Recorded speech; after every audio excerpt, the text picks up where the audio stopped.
Kerjasama ini pun merupakan yang pertama bagi Bank DBS Indonesia dalam mendanai perusahaan aquatech yang memodernisasi bidang aquaculture melalui inovasi teknologi digital, serta menjadi pendanaan pertama bagi e-fishery.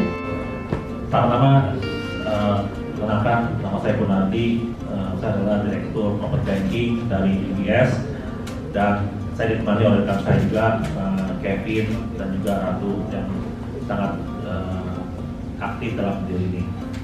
Saya sangat senang DBS bahwa kita dapat memberikan pinjaman modal kerja pada e-fishery yang sangat visioner menurut kami dalam memanfaatkan inovasi teknologi. Jadi harapan kami e-fishery dapat terus bertumbuh, Pak Gibran, dan selalu sukses dikembangkan untuk aquaculture di Indonesia. Dan dari sisi DBS, kami juga sangat berkomitmen dalam sisi ESG kami. Jadi dalam hal environmental, sustainability, dan governance, di mana DBS mengacu dalam pilar sustainability, dan juga ini satu hal yang kita sangat fokuskan. Dan juga kita memiliki 3 pilar dalam hal responsible banking, responsible business practice, dan create impact beyond banking. Jadi itu hal yang kita juga sebagai bank kita ingin berpartisipasi. Pak Kun pakai mengundang e-fishery untuk di acara dan proses ini.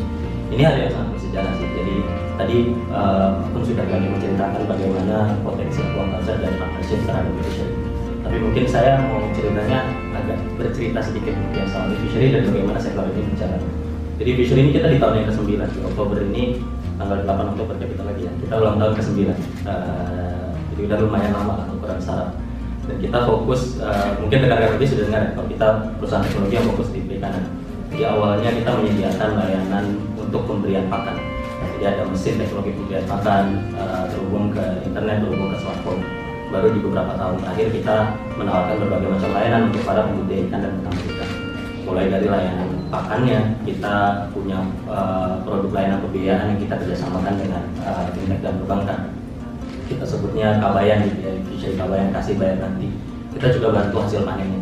Jadi kalau ditanya fishery itu apa sih? Fishery ini kayak koperasi tapi digital. Karena mereka bisa dapat pembiayaan, bisa dapat akses makan, bisa dapat akses ke market, bahkan akses market kayak ekspor melalui platform yang ada di fishery. Jadi selama 9 tahun ini banyak sekali yang sudah kita bangun dan yang sudah kita jalankan gitu. Tapi terkait hari ini karena ada signing loan facility dari DBS, saya terkenang di tahun kedua waktu fishery jalan gitu ya. Itu fishery hampir mati di tahun kedua. Saya waktu fishery mau ulang tahun ketiga gitu ya, itu hampir mati Pak.